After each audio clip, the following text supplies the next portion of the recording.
La presidenta Claudia Sheinbaum Pardo anunció el corredor biocultural Gran Selva Maya, Belice, Guatemala y México, junto a sus homólogos Bernardo Arévalo y John Briceño. En Calakmul, la mandataria, el primer ministro Briceño y el mandatario Arévalo firmaron este acuerdo trilateral para preservar 5.7 millones de hectáreas del corazón de Mesoamérica. Esta iniciativa va a beneficiar a 2 millones de habitantes de la región de los tres países. Sí, como si estas cosas pasaran.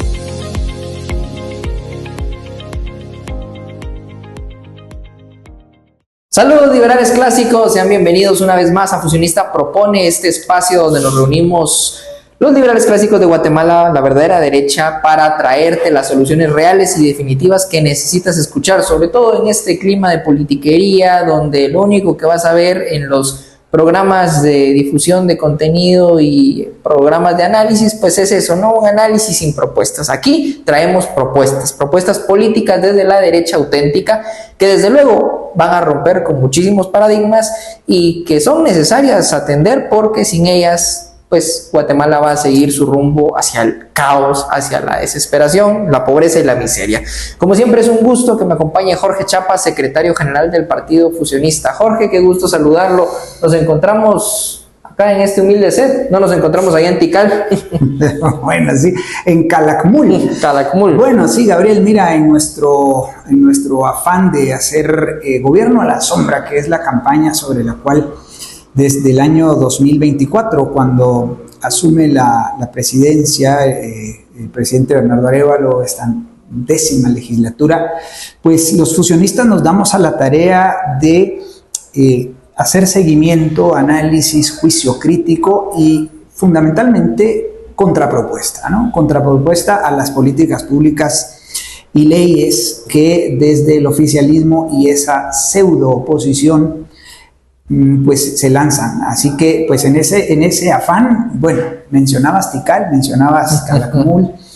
La semana pasada se firmó esta declaración que le han llamado la Gran Selva Maya, ¿no? Y pues bien, aquí vamos a decir cosas muy disruptivas, cosas que no vas a escuchar en la mayoría de medios de comunicación, ni tampoco analistas, ¿no? Porque en realidad pues se dice lo mismo. Lamentablemente yo cuando veo programas de análisis en torno a estos temas, no solo juzgo a los analistas, sino juzgo a los periodistas, Gabriel, claro. a los entrevistadores que a veces hacen unas preguntas o preguntas que cuando tú lees entre líneas, pues lo que ves es un optimismo ciego, ¿no? De creer que este tipo de firmas y declaración de intenciones pueden llegar a tener un efecto beneficioso en esta zona de la región, ¿verdad? Porque es una zona que, fíjate, alberga más de 5.6 millones de hectáreas, pues básicamente todo lo que constituye la reserva de biosfera maya en Guatemala como tal, y pues la Riviera Maya, ¿no? Y todo lo que constituye los bosques tropicales en la parte sur de México y alguna parte de Belice. Pues bien, al respecto, nosotros sobre esta declaración, pues bueno, son únicamente intenciones que no van a derivar en un beneficio real, verdadero, definitivo para las más de 2 millones de personas que viven en esta región, Gabriel. ¿Y por qué? Porque básicamente los principios que mueven estas declaraciones o que subyacen a estas declaraciones, pues no son los principios que podrían generar progreso material, intelectual, espiritual de los guatemaltecos, beliceños y mexicanos que viven en esta región. ¿Y por qué? Porque básicamente siguen la lógica de los bienes públicos y de los bienes estatales, ¿no? Estas regiones no tienen propiedad privada, son consideradas áreas protegidas y como tal están dentro de los grandes sistemas de áreas protegidas y estas son áreas pues cuyo dueño es el Estado. Pero en concreto el Estado, recordemos que el concepto de Estado implica 4 grandes componentes, ¿no? Población, un régimen legal, territorio y gobierno, ¿verdad? Entonces, esos son los 4 elementos que comportan un Estado. El gobierno es, digamos, concretamente es una parte del Estado. Ahora, la propiedad o el régimen de propiedad que prevalece en estas áreas protegidas, tanto de Guatemala como de Belice como de México, pues es un régimen de propiedad estatal, donde se da un fenómeno que económicamente se ha denominado la tragedia de los comunes. Es un concepto económico, un fenómeno económico que describió muy bien en el año 1968 un economista, creo, o ecólogo, no recuerdo muy bien, de nombre Garrett Hardin, quien básicamente describió este fenómeno en cuanto y en tanto no existe claridad en los derechos de propiedad. Como estos territorios, pues básicamente vastos territorios de bosque, selva, fauna, flora, etcétera, recursos acuíferos, ríos, ¿verdad? Encuentras en estas regiones, en realidad no tienen un dueño concreto, o sea, no hay un dueño.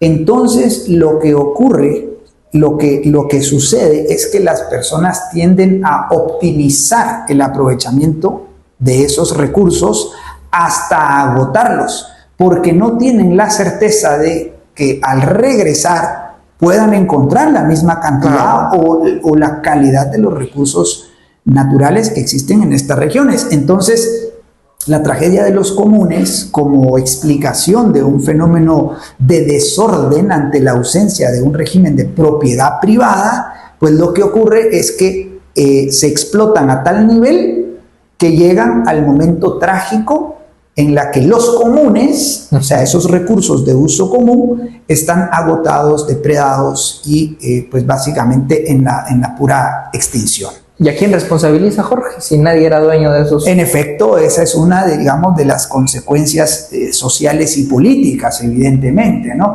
Ahora, hay en la escuela institucional o neoinstitucional encontramos a la profesora y doctora socióloga Elinor Ostrom, que desarrolla toda una teoría de administración de los recursos comunes. Yo tuve la suerte, la dicha de poder tratar con ella personalmente, Gabriel, allá por el año 2010, organizamos un Congreso Forestal Nacional y tuve la osadía de invitarle a que diera la conferencia de apertura de aquel Congreso Forestal Nacional.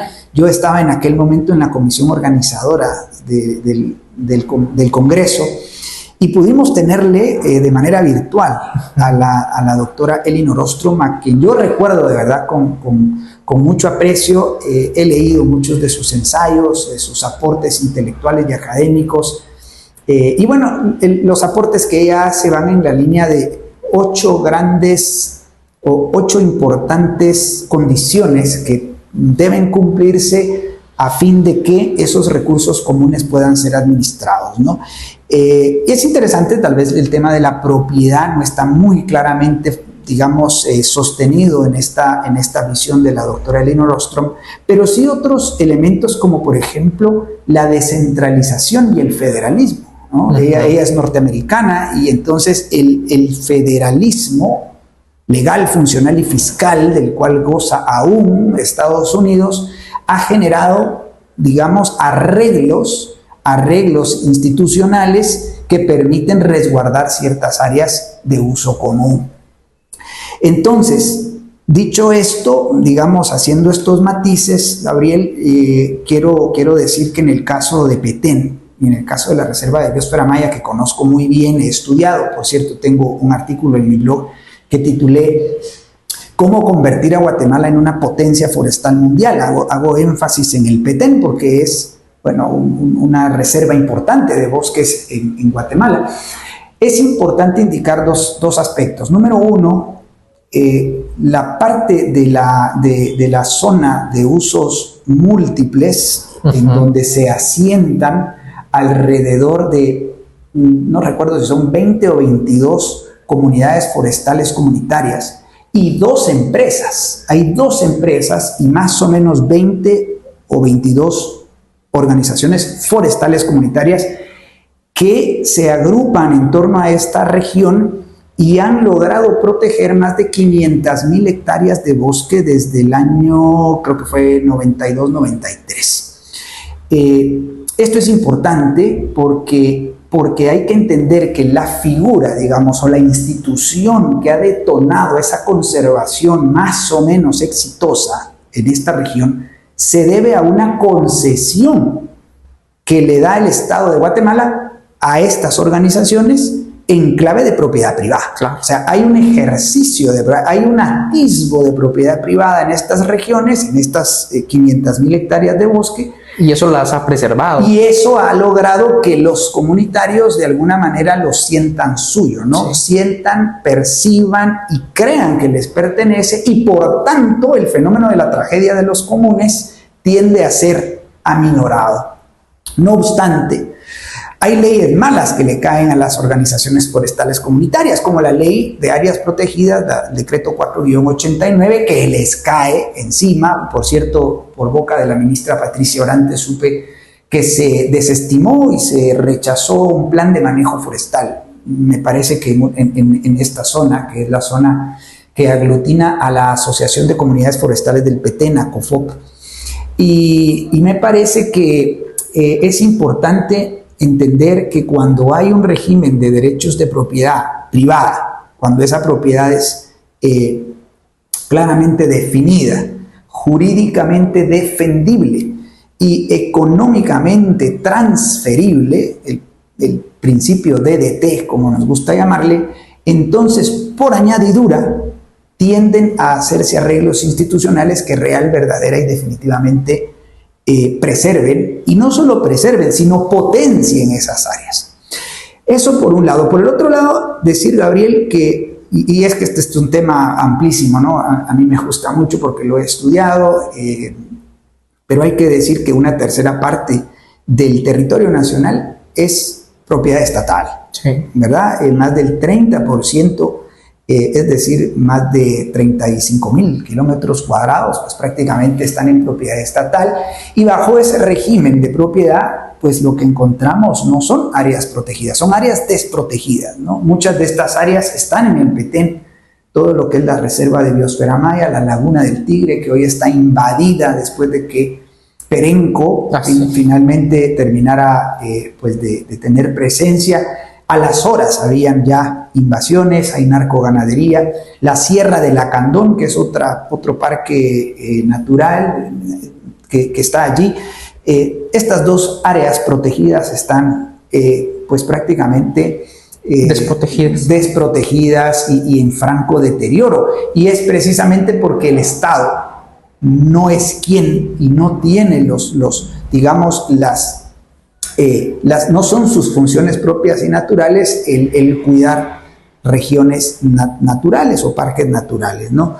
¿Qué proponemos los fusionistas? Pues privatizar, desregular y abrir los mercados a la competencia. ¿Privatizar cómo? Pues otorgando en calidad de propiedad privada a sus operadores actuales, a sus administradores actuales, o eventualmente, pues bueno, algunas áreas protegidas podrían ser subastadas, ¿no? Yo sé que son cosas chocantes, pero son mecanismos. En todo caso, otorgar en calidad de propiedad privada a sus operadores actuales es importante. Y otro detalle que no quiero dejar de mencionar, el famoso tema del tren. Del tren Maya, sí. Le preguntaban al ministro de Relaciones Exteriores, ¿será que el tren Maya va a dañar la selva Petén? Yo no sé de trenes, dice, pero me imagino que no, dice.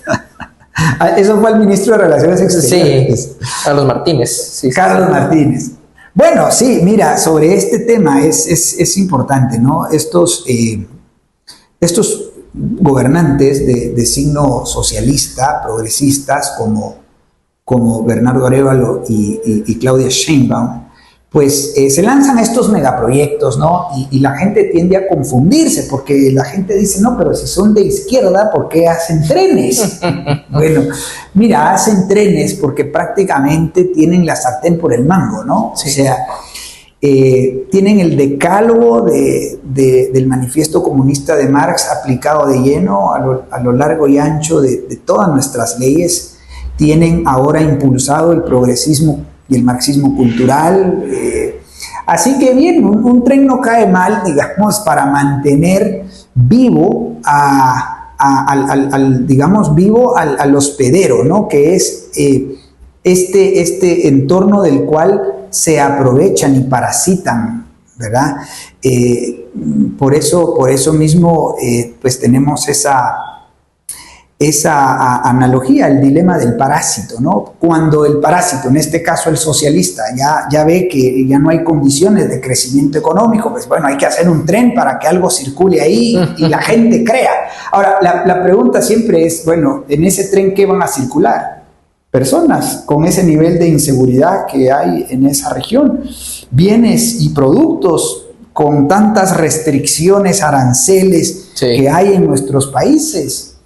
Y tercero, yo soy incrédulo, Gabriel, no tengo la bola mágica, pero creería que no va a suceder tal cosa como un tren. Así que, bueno, hay que bajar de la nube de pronto a mucha gente, ¿no? Y ser realistas, ¿desde cuándo se viene con el mito? Ya es mito, Jorge, yo lo considero mito del tren en Guatemala, y la verdad es que no hay modo de que reactiven una vía férrea.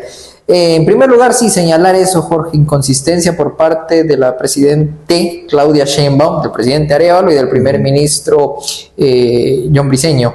Realmente no va a haber más ni mejores oportunidades. Al contrario, las oportunidades, Jorge, cada día se vuelven más escasas. Y mire, esto me lleva a pensar en la crisis que estamos teniendo en los puertos. Ya esta semana, pues ya no solo es un puerto, sino que ahora son dos puertos, uno a raíz del asolvamiento y efectos de mala administración estatal, y el otro a raíz de huelgas de los trabajadores, ¿no? El puerto de Santo Tomás de Castilla paralizado, una serie de pérdidas ahí millonarias, de verdad. Más de 10 millones de dólares diarios en pérdidas en el puerto Santo Tomás, Gabriel. Mira, nuevamente el tema de la infraestructura se vuelve recurrente en nuestro análisis de gobierno a la sombra.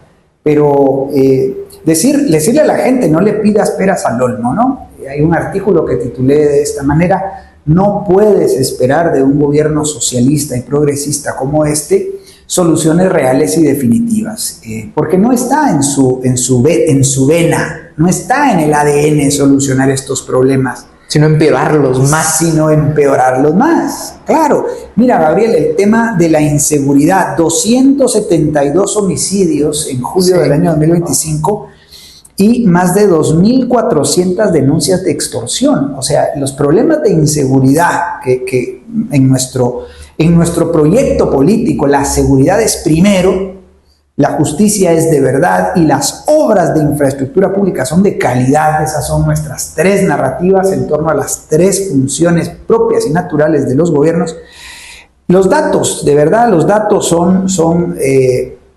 lloran sangre, ¿no? O sea, todos los días los guatemaltecos nos enfrentamos a la amenaza de ser alcanzado por una bala perdida, de ser extorsionado. O descuartizado como ese abuelo de 70 y tantos años en zona 6 de Misco, Jorge, ayer. Al parecer, para tener ingresos extra a esa edad, donde ya de veras no hay oportunidades para la gente mayor, alquiló una serie de apartamentos en zona 6 de Misco. Los pandilleros lo ocuparon y terminaron matándolo, ¿no? Claro. Mira, el fenómeno de las maras, el fenómeno del hacinamiento en las cárceles. Bueno, todos estos fenómenos son consecuencia del sistema estatista, ¿no? Son resultado del sistema estatista, no son problemas en sí mismos, son consecuencias del problema de fondo que es el sistema estatista. Es ese sistema en el cual el gobierno usurpa atribuciones, poderes y recursos que no le corresponden. Al gobierno solo le corresponde brindar seguridad, justicia y administrar algunas obras de infraestructura física. Nada más, nada más. Todo lo demás debe quedar en el ámbito de las esferas privadas, en el ámbito de las empresas, de las escuelas, de las familias, de los maestros, de los médicos, de los administradores de fondos de pensiones. Mira el problema que tiene hoy por hoy el fondo de pensión del Instituto de Previsión Militar. IPM. El IPM, ¿no? Este modelo de reparto tipo piramidal que existe dentro del IPM y dentro del sistema del Instituto Guatemalteco de Seguridad Social, que muy pronto va a colapsar, está colapsando. Es un fraude ese sistema de pensiones. Y bueno, no está el Estado para administrar fondos de pensión, para eso están las administradoras de fondos de pensión o empresas, ¿no? Así que tenemos que sacar de nuestra mente eso, de esa misión, ese paradigma de que el Estado debe estar en todos lados y es omnipresente.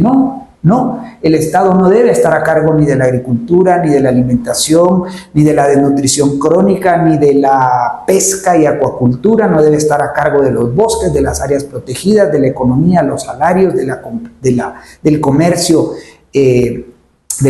interno, no debe estar a cargo del arte, la cultura y los deportes, ni mucho menos de la educación, de la atención médica y de las jubilaciones y pensiones. Eso lo tenemos que tener bien claro. Y en tanto y en cuanto entendamos el principio de separar lo público, lo que es naturalmente público, de lo que es naturalmente privado, separar, entonces vamos a arribar al principio de gobierno limitado, que es el principio cardinal del fusionismo y del liberalismo clásico, Gabriel. Entonces, pues la situación está caótica y como nosotros decimos en términos de entropía social, ¿no? Esa medida del desorden en la cual vemos que las cosas van de mal en peor y bien rápido si no potenciamos un proyecto de país como el proyecto fusionista.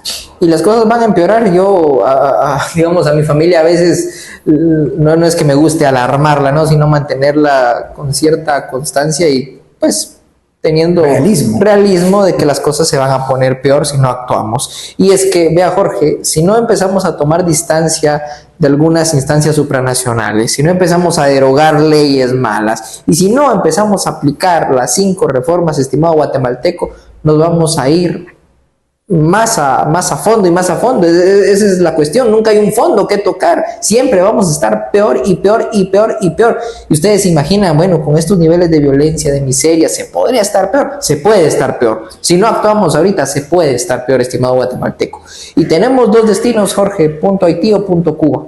La verdad es que ninguno es favorable. El punto Cuba es aquel punto en el cual las izquierdas ganan cada vez más terreno y logran sus objetivos. Y el punto Haití es en el punto en el que las derechas malas logran, digamos, intentan, pero no logran pues, del todo sus objetivos.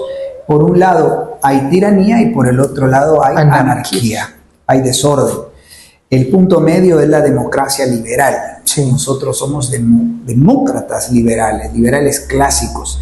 Y sí, decías bien, los países no tienen fondo. Cada día podemos estar peor. Esto es importante que la gente lo conozca, lo escuche. Que la gente cree que hay que tocar fondo. No, nunca vamos a tocar fondo. Mire Cuba, mire Nicaragua, mire Venezuela. Los países no son una piscina. No tienen fondo. Siempre se puede estar peor. Claro, ¿qué es lo peor? La muerte.